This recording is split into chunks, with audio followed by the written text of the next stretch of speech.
நீங்க வந்து ஒரு போலீஸ் ஆஃபீஸர் ஆகணும்.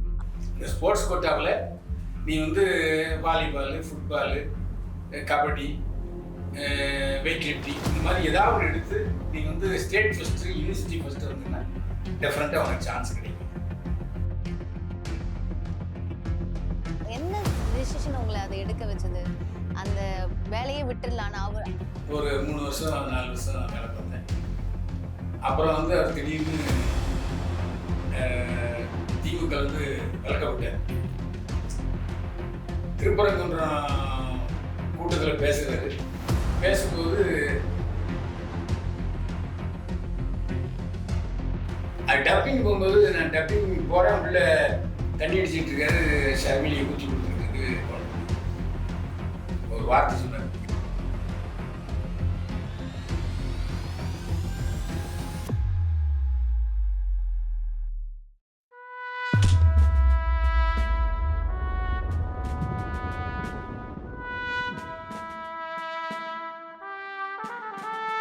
டன்ஸ்டன் இன்டர்நேஷனல் மீடியா வழங்கும் திரைக்கலை நிகழ்வுக்கு உங்க எல்லோரையும் வரவேற்கிறோம்.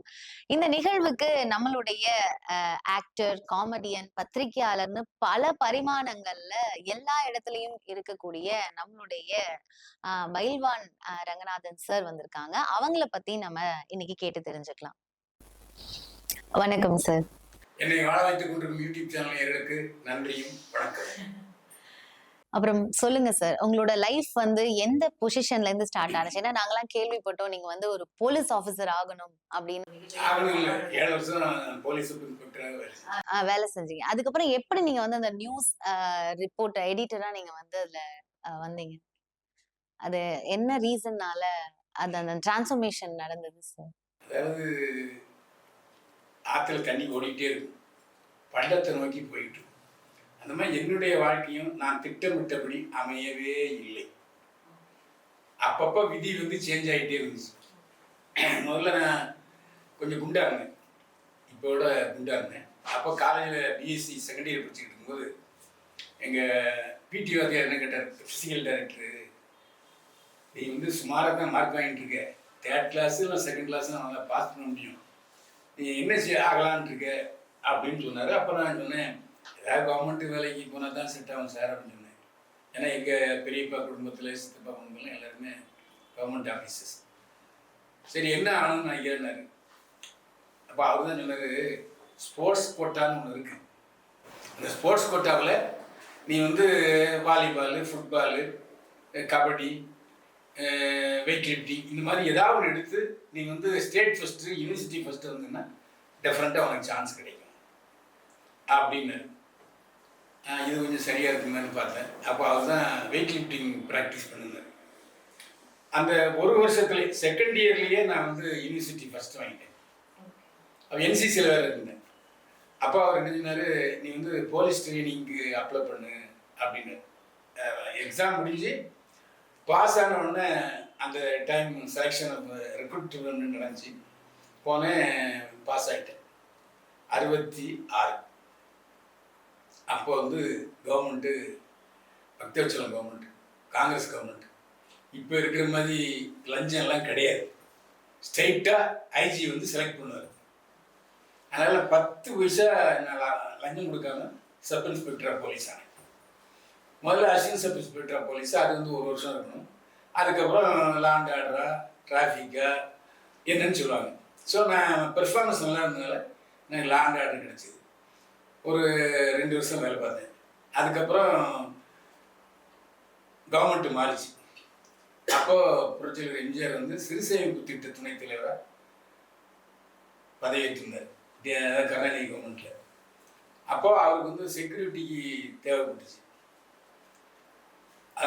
நம்ம அந்த சமயத்தில் எஸ்பியாக இருந்தவர், நீ போப்பா, ஆள் கொஞ்சம் ஜாண்டிக்காக இருக்க பிடிக்கும்னா நான் போனேன். செட் ஆகிடுச்சு. ஒரு 3 வருஷம் 4 வருஷம் வேலை பார்த்தேன். அப்புறம் வந்து அவர் திடீர்னு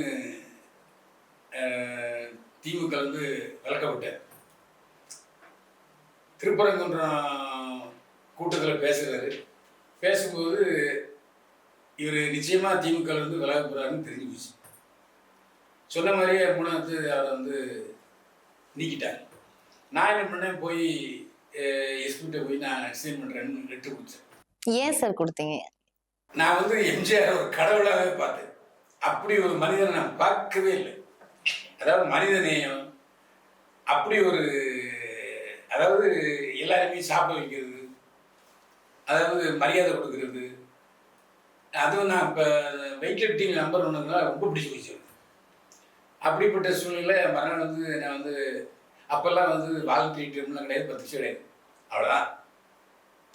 எழுதி கொடுத்து வந்தோம்னா அவர் ஏன் அப்படின்னா திட்டியார். அப்புறம் அன்னைக்கு தென்னகம் பத்திரிகையில் நான் போய் வேலையை சேர்த்துட்டேன். அவ்வளோ ஸ்ட்ராங்கா நீங்க வந்து உங்க வேலையை ரிசைன் பண்ற அளவுக்கு நீங்க அவளோட அந்த அட்டாச்மெண்ட்னால நீங்க அந்த டிசிஷன் எடுத்தீங்களா? அதாவது எம்ஜிஆரை பார்க்கணும்னு நிறைய பேர் தவம் கிடக்குறேன். நான் வந்து எம்ஜிஆரோட வேலை பார்த்தேன், அவரோடய சாப்பிட்டேன், அவரோடய டிராவல் பண்ணேன். அப்போ எப்படி அட்மையர் ஆயிருக்கு. அட்மையர்னா பார்க்கறதுக்கு ஒவ்வொரு நாளும் நான் அவ்வளோ பேர் 200, 300, 400 தவங்கிடலாம். நம்ம அவரோட இருக்க வேண்டிய சூழ்நிலை இருந்தனால எனக்கு அது பெருசா தோணலை. இல்ல உங்களுக்கு நெக்ஸ்ட் கவர்மெண்ட் வந்தாலும் நீங்க அங்க அப்படிதான் அதுக்கப்புறம் அவர் என்ன டிசிஷன் உங்களை அதை எடுக்க வச்சது? அந்த வேலையை விட்டுடலாம், அவரு பிரிஞ்சு போயிட்டாருன்னா அவர் கூட இருக்க முடியாதுன்னு நினைச்ச அந்த டிசிஷன் எடுத்தீங்களா? எதனால? அங்க நான் வேலை பார்த்துட்டு இருந்தேன்னா சஸ்டெயின் ஆகிட்டு இருந்தேன். அதாவது போலீஸ் சப் இன்ஸ்பெக்டர் சஸ்டெயின் ஆகிட்டு இருந்தா யூத் இருக்க முடியாது, கரெக்டாக எம்ஜிஆர் இருக்க முடியாது. அவரே கேட்டார், ஏன் வேலையை ரிசைன் பண்ணீங்கன்னு கேட்டார். உங்களோட இருந்துச்சேன், அப்புறம் எதுக்கு அங்கே போகிறேன் சிரிச்சார். அப்புறம் அவர் எம்ஜிஆர் ப்ரொடக்ஷன்ஸில் ஒரு மாதம் 1000 ரூபா போட்டு கொடுத்தாரு. அப்புறம் தென்னகத்துலேயும் வந்து எனக்கு வேலை போட்டு கொடுத்தாரு. அப்பப்போ எப்பெல்லாம் பார்க்குறோ அப்பெல்லாம் படம் கொடுத்தாரு. உடம்பு நல்லா வச்சுக்கணும், வெயிட் லிஃப்டிங் செய்யணும், அது விட்டுறக்கூடாது அப்படின்னு சொல்லுவார். அப்போது அவருடைய மைத்துனர் சங்கர், இறையருள் இயக்குனர் சங்கர், அவர் வந்து எம்ஜிஆருடைய சம்மந்தி. அதாவது எம்ஜி சக்கரபாணி, எம்ஜிஆருடைய அண்ணனுடைய பொண்ணுக்கு அவர் பையனை கொடுத்தாரு. அப்போ அவர் சொன்னார், சினிமா நடிக்கிறான்னு. நடிக்கலாம் தெரியாதுன்னு சொன்னேன். பரவாயில்லன்ட்டு வந்து சுப்ரபாதம் படத்தில் வந்து அவர் வந்து நடிக்க வச்சார். நம்பியாரோட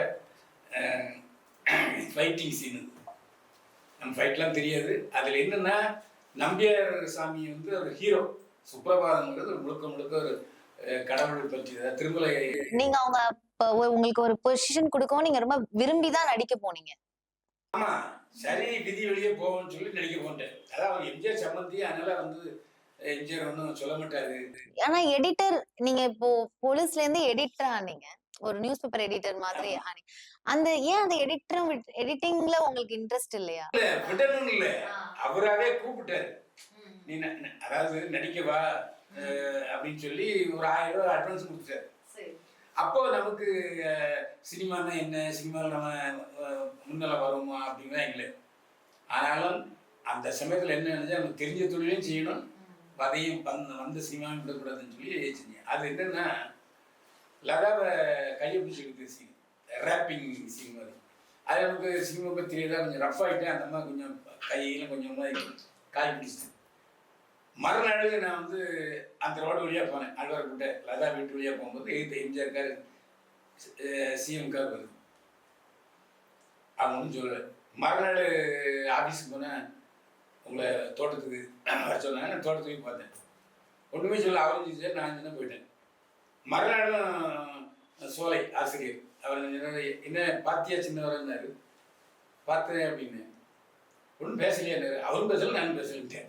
மழை திருப்பி போனேன். அவர் வந்து நீ சினிமாவிலே நடிக்க, உனக்கு அதுதான் செட் ஆகும் அப்படின்னு சொன்னார். என்னடா அது இருக்கிற வேலையே கெடுக்கிறாரு பார்த்தேன். நான் எங்கே நான் அப்படின்னு, நீ ஏதாவது கைப்பிடிச்சு விடல அப்படின்னு சொன்னோடனே நான் புரிஞ்சுட்டேன். ஆகா அப்படின்ட்டு அந்த அம்மா போட்டு கொடுத்துன்னா எனக்கு ரொம்ப உடம்பு டயர்டாக இருக்கு, பத்திரிகையில் தான் இருக்கேன், அவர் தான் எனக்கு சரின்னு. ஸோ அவர் வந்து நீ சினிமா நடிக்க போனதுக்கு காரணம் அண்ணா பத்திரிகை உடனே மறுநாள் அது காங்கிரஸ் பத்திரிகை. அண்ணா பத்திரிகையில இருந்து காங்கிரஸ் பத்திரிகை மாறி. ஆமா, ஏன்னா எனக்கு தெரியுமே எழுத்துன்னு என்னன்னு தெரியும். அப்புறம் ஒரு 3 நாள் ஆச்சு. நைட்டு இப்படி அது காலை பத்திரிக்கை. நைட்டு வேலை செய்யும். 10 மணி போல் எம்ஜிஆர் ஃபோன் பண்ணுறாரு. நான் எம்ஜிஆர் பேசுகிறேன், இங்கே ரங்கநாயன்ட்ட கொடுங்க அப்படின்னு. உடனே அங்கே இருக்க செப்பரேட்டு ஆடிட்டர் எதுவுமே என்னை திட்டம் போட போகிறாரு. கூப்பிட்டோன்னே ஏங்க போனேன்னாரு. நீங்கள் தான் நடிக்க போன்னு சொன்னீங்கல்ல, இப்போதைக்கு நான் நடிக்க சான்ஸ் இல்லைன்னு. நான் சொன்னேன் போயிருவியா, நாளைக்கு வந்து தோட்டத்துக்கு வரேன். போனேன். மறுபடியும் எங்கே போய் சார் உன்னை யார் வேலையை விட்டு போச்சுன்னு அப்படின்னு. மறுபடியும் அப்படியே வேலை செஞ்சுட்டு இருந்தேன். அப்படியே அவர் உலகத்து வாலிபன், அதாவது நவரத்தின படத்துலலாம் போய் 5000 6000 கொடுப்பாரு. இப்போ நீங்க நிறைய டிராவல் பண்ணி வந்திருக்கீங்க டில் த டேட். வந்து பல பரிமாணங்கள், காமெடியனா கூட நடிச்சிருக்கீங்க, பயில்வானா நடிச்சிருக்கீங்க, நிறைய ஒரு ஆக்ஷன்ஸ் ரோல்ஸ்லாம் நீங்க நிறைய பண்ணிருக்கீங்க. இந்த மாதிரி நீங்க நடிக்கிறத உங்க வீட்ல, அதாவது உங்களுடைய அப்பா அம்மா அவங்கலாம் எப்படி இத அக்னாலேஜ் பண்ணுவாங்க? இல்லை, அப்போ முந்தானை முடிச்சு ரிலீஸ் ஆகிருந்து எனக்கு கல்யாணம் ஆகலை. கிழிஞ்சல் படம் ரிலீஸ் ஆகிருந்தது. அப்புறம் அந்த எங்கள் ஊரில் ஏரலில் சந்திரா தேட்டரில் என் பேர் போட்டு படம் போட்டுருந்தாங்க. எங்கள் அப்பா அம்மாவெல்லாம் அந்த மேனேஜர் வந்து கூப்பிட்டு போனார், உங்கள் பையன் நடிச்சுக்கா இருப்பாருன்ட்டு. அவங்க ரொம்ப சந்தோஷப்பட்டாங்க. சந்தோஷப்பட்டாங்க. உங்க கூட பிறந்தவங்கலாம் சார்? கூட பிறந்த பசங்க 4 பேர் அண்ணன் தம்பி, எல்லாம் அவங்க ஒர்க் பண்ணிட்டு எல்லாருமே சந்தோஷப்பட்டாங்க. அதில் என்ன ட்ராபேக்னா, நான் முந்தான நடிச்சில் வந்து வயசானவன் நடித்தேன். 60 வயசு ஆனோடனே எல்லாருமே பொண்ணு தர மாட்டேன்னாங்க. அப்புறம் ஒரு எங்கள் சித்தி வீட்டு பக்கத்தில் இருக்கவங்க இல்லை என்னை பார்த்துருக்காங்க. அப்புறம் அப்படி தான் கல்யாணம் ஆச்சு. இப்போ உங்களுடைய இந்த நான் வந்து ஒரே ஒரு எக்ஸ்பீரியன்ஸ் கேட்கல, பட் உங்களுடைய ஸ்டார்டிங் கேரியர்ல இருந்து இப்ப வரைக்கும் நீங்க வந்து ஷூட்டிங் ஸ்பாட்ல நீங்க ப்ரௌடா ஒரு விஷயம் எல்லாரும் உங்களை பாராட்டி இருப்பாங்கல்ல, இது யாராலையுமே பண்ண முடியாது, இவர் பண்ணிட்டாரு, அப்படி மாதிரி ஏதாவது ஒரு விஷயங்கள் இருக்கா சார்? முடிச்சல நான் போறதுக்கு 4 நாள் ஷூட்டிங் ஆச்சு. 4 தானே போனேன். அப்புறம் டைரக்டர் முன்னாரு இந்த டைலாக் அவர்கிட்ட கொடுத்து என்கிட்ட பேச சொன்னார். அப்புறம் அசிஸ்டன்ட் டைரக்டர் வந்து பேச சொன்னார். பேசினோடனே டைரக்டர் வந்து பேச கேமராலாம் ஸ்டார்ட் ஆகல, பேசுங்கன்னாரு. ஓகே, அப்படியே பேசுங்க அப்படின்ட்டு. அது ஒரே டேக்கில் ஓகே ஆயிடுச்சு. நான் தான் படித்து சொன்னேன்ல, நீ போய் முழுக்கா ஊற்றி கொடுத்துரு அந்த சீன். அப்புறம் அசோக் குமார் கேமராமேன், அவர் பின்னாடியில் டைரக்டர் ஆகிட்டார். யோ 3 நாளாக எல்லாம் 10 ஷாட்டு 5 ஷாட்டு 7 ஷாட்டு நீ போயிட்டே இருக்கு, நீ மட்டும் தான் ஒரு ஷாட்டில் சிங்கிள் ஷாட்டில் ஓகே பண்ணேன் இன்னும் சொல்லி சந்தோஷப்பட்டேன். அவமானம் பட்டிருக்கீங்களா சார் நிறைய இடத்துல? அதாவது நீங்க கரியர் உச்சத்துல இருக்கும் போதும், அதுக்கப்புறம் நீங்க சரிஞ்சதுக்கு அப்புறமும், அந்த மாதிரி எல்லாம் நீங்க ஏதாவது ஒரு டிஃபரன்ஸ் ஃபீல் நிறைய பண்ணிருக்கீங்க? ஒரு உதாரணம் சொன்னா, ஷர்மிலியோட நான் ஆவாரம் பண்ணேன். நான் அப்போ அந்த சமயத்தில் ஷர்மிலிக்கும் கவுண்டமணிக்கும் ரிலேஷன்ஷிப் உண்டு, லிவிங் டுகெதர் வாழ்க்கை. அப்போது அவர் என்ன பண்ணார், 10 மணிக்கு போயிட்டார். யார்? கவுண்டமணி போயிட்டார். அதுக்கப்புறம் பரதன் டைரக்டர் ஸ்டார்ட் பண்ணார். அப்போ பரதன் சொன்னார், ஷர்மிலி கொஞ்சம் குண்டா இருக்கும். அப்போ சொன்னார், மேலே தூக்கி இறக்க முடியுமாரு, இறக்கிறேன்னு. அந்த ஷாட்டு ஓகே ஆயிடுச்சு. அது ரொம்ப கொஞ்சம் செக்ஸாகவும் இருக்கும், பட்டு டெம்டேஷனாகவும் இருக்கும். அது டப்பிங் போகும்போது நான் டப்பிங் போகிறேன், உள்ள தண்ணி அடிச்சுட்டு இருக்காரு, ஷர்மிலியை ஊற்றி கொடுத்துக்கிட்டு இருக்கு கவுண்டமணிக்கு. ஒரு வார்த்தை சொன்னார், எவ்வளோ கொழுப்பு இருந்தா, நான் என்னோட ஆளும் தெரியும், நீ தூக்கி இறக்கிருக்க, நானே இப்படி இவ்வளோ தூக்கி இறக்குனது இல்லை அப்படின்னு அதை கொஞ்சம் வல்கராக பேசினார்.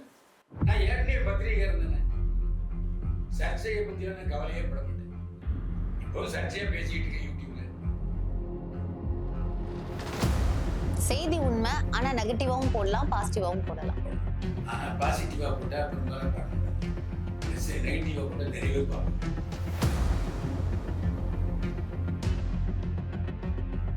முதல்ல புரிஞ்சுங்க, அதாவது விஜய்கிட்ட என்ன கோளாறு இருக்கு, தனுஷ்கிட்ட என்ன கோளாறு இருக்குன்றத விரும்புறான். ஏன்னா